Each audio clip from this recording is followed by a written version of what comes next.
بسم اللہ الرحمن الرحیم۔ السلام علیکم کلاس 6۔ آج ہم کریں گے اپنے چیپٹر اذان فضیلت و اہمیت، یعنی اذان کی فضیلت و اہمیت کے بارے میں آج ہم ریڈنگ پڑھیں گے۔ ہمارے چیپٹر کا نام ہے اذان فضیلت و اہمیت اور پیج نمبر 47 پہ یہ ہمارا چیپٹر ہے۔ آج ہم اس کی ریڈنگ پڑھیں گے۔ سب سے پہلے ہے اذان کا معنی و مفہوم۔ اذان کا لفظی معنی ہے اعلان کرنا اور اطلاع دینا۔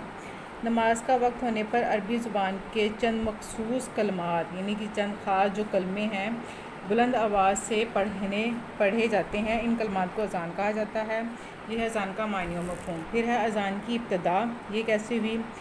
مکہ میں مسلمانوں کو نماز پڑھنے کی آزادی نہیں تھی، وہ چھپ کر نماز ادا کرتے تھے، اس لیے انہیں نماز کے لیے بلاوے کی ضرورت پیش نہیں آئی۔ جب مسلمان مکہ سے ہجرت کر کے مدینہ آ گئے تو یہاں کفار کا خوف نہیں تھا۔ انہوں نے سوچ بچار شروع کی کہ لوگوں کو نماز کے لیے بلانے کا کیا طریقہ اختیار کیا جائے۔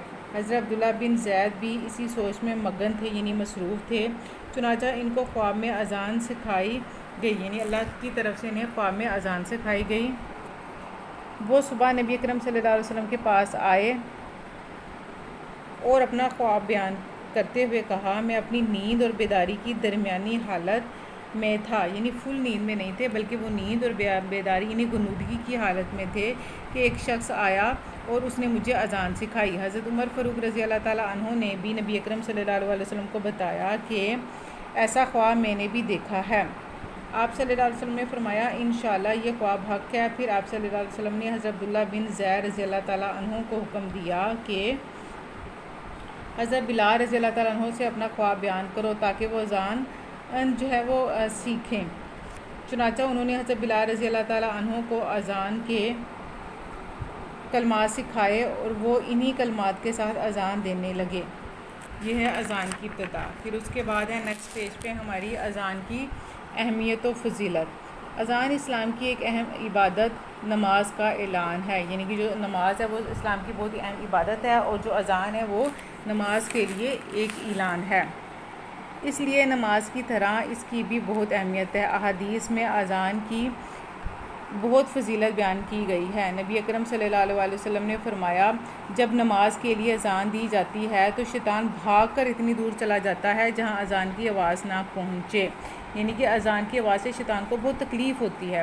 اذان شیطان کے لیے تکلیف اور پریشانی کا باعث ہوتی ہے، جبکہ یہ اللہ تعالیٰ کی عبادت کرنے والوں کے لیے خوشی اور فرحت، یعنی فرحت بھی خوشی کے لیے کیا ایک لفظ ہے، فرحت کا باعث ہوتی ہے۔ اذان کا بہت زیادہ ثواب ہے۔ نبی کریم صلی اللہ علیہ وسلم کا ارشاد ہے، اگر لوگوں کو اذان دینے اور پہلی صف میں نماز پڑھنے کا ثواب معلوم ہو جائے تو وہ اس کے لیے قرعہ اندازی کیا کریں، یعنی قرعہ اندازی کر کے وہ سلیکشن کریں کہ کون جو ہے وہ اذان دے گا اور کون پہلی صف میں جو ہے وہ کھڑا ہو، یعنی کہ ان دونوں کاموں کی اسلام میں بہت زیادہ اہمیت ہے اور بہت ثواب ہے۔ اذان کا طریقہ، اذان کا مسنون یعنی سنت کے مطابق طریقہ یہ ہے کہ مؤذن یعنی اذان دینے والا قبلہ رو یعنی قبلہ کی طرف کھڑے ہو کر شہادت کی انگلیاں اپنے کانوں میں ڈالے اور اذان کے درجہ ذیل کلمات بلند آواز سے پڑھے۔ یہ اذان کے کلمات ہیں، ٹھیک ہے، اور جس میں سے انہوں نے ساتھ بتایا ہوا ہے کہ اللہ اکبر کو 2 مرتبہ کہا جائے گا اور اس کا میننگ ہے اللہ سب سے بڑا ہے، اللہ سب سے بڑا ہے۔ اشہد ان لا الہ الا اللہ کو 2 مرتبہ کہا جائے گا، میں گواہی دیتا ہوں کہ اللہ کے سوا کوئی عبادت کے لائق نہیں۔ اس کے بعد ہے اشہد ان محمد رسول اللہ، 2 مرتبہ میں گواہی دیتا ہوں کہ محمد صلی اللہ علیہ وسلم اللہ کے رسول ہیں۔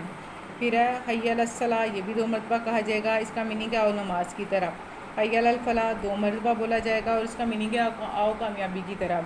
اس کے بعد اللہ اکبر کو 2 مرتبہ کہا جائے گا جس کا میننگ ہے اللہ سب سے بڑا ہے۔ لا الہ الا اللہ کو بھی 2 مرتبہ کہا جائے گا اور اس کا مطلب ہے کہ اللہ کے سوا کوئی عبادت کے لائق نہیں۔ حی علی الصلاۃ کے الفاظ کہتے ہوئے مؤذن کے لیے ضروری ہے کہ اذان دینے والے کے لیے ضروری ہے کہ وہ اپنے چہرے کو دائیں طرف پھیرے، اسی طرح حی علی الفلاح کے الفاظ کہتے ہوئے چہرے کو بائیں طرف پھیرنا چاہیے، یعنی حی علی الصلاۃ کہتے ہوئے دائیں طرف اور حی علی الفلاح کہتے ہوئے بائیں طرف۔ نماز فجر کے وقت لوگ سو رہے ہوتے ہیں، اس لیے اس وقت اذان میں حی علی الفلاح کے بعد الصلاۃ خیر من النوم، یعنی کہ جو نماز ہے الصلاۃ نماز خیر بہتر ہے من النوم نیند سے بہتر ہے، کے الفاظ 2 مرتبہ کہے جاتے ہیں۔ یہاں تک ہم نے آج ریڈنگ کی ہے، کل بقیہ اس کی ہم ریڈنگ کریں گے اور ساتھ اس کی انشاءاللہ ایکسرسائز بھی کریں گے۔ اللہ حافظ۔